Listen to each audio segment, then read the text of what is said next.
Uzun HTML dersidagi 28 qism HTML obyekt. Birinchi HTML'dagi object elementi. Objektning roli HTML yordamchisi, ya'ni qisturmani qo'llash. Yordamchi qo'llanuvchan programma helper application tor ko'rgich tarafidan qo'zg'atildi. U yana qisturma deb ataldi.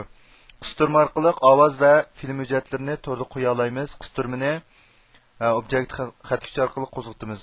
Qisturma orqali ovoz va film hujjatlarini qo'yganda tor ziyoratchilari o'z ehtiyojiga asosan mazmunni tanlab turib qo'yishni ishga oshira oladi. Masalan, film qo'yish, vaqtlik to'xtatish, keyingisiga o'tkazish qatorliqlar shu oddiy kod orqali qisturma orqali shu bet yuzda amalga oshadi. Ikkinchi HTMLga ko'p vosita hujjatlarni qo'yishdan ulgu misollar. Bu ulgu misollarni ko'rib o'tsak,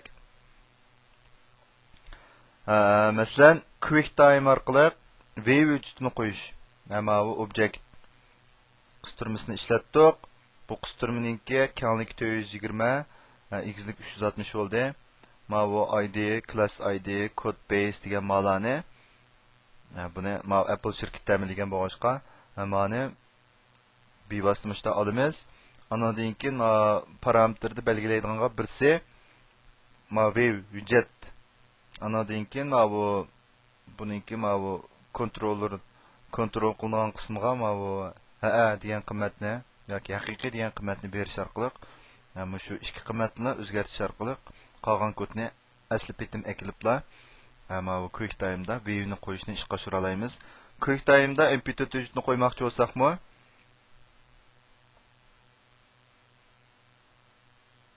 buningki qaraydigan bo'lsak, bu ikki hujjatningki bosh qismlari o'xshash.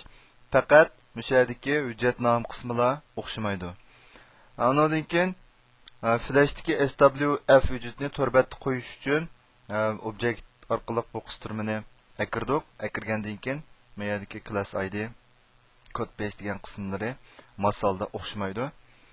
Bu Flash'ni Macromedia shirkati e'lon qilgan bo'lg'achqa, buningki asos kodi shu Macromediadagi shu hujjat bilan olindi. Andan keyin buningki hujjatni qo'yilish nomi maya keladi. Boshqa shu Flash hujjatlarini qo'ymoqchi bo'lsak, shu hujjat nomini o'zgartirib olsak ham bo'ladi.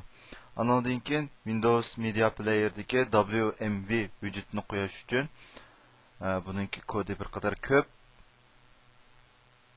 Lekin bu Windows mashg'ulot sistemasi qachilangan kompyuterlarda asosan Windows Media Player bo'lganligi uchun bizmi shu qo'yishni tanlab ishlasak bo'ldi. Bu yerda mayadagi 3D cheket WMV degan qismi ikkisi dal shu hujjatningki olinish adresi bilan hujjat nomi hisoblandi.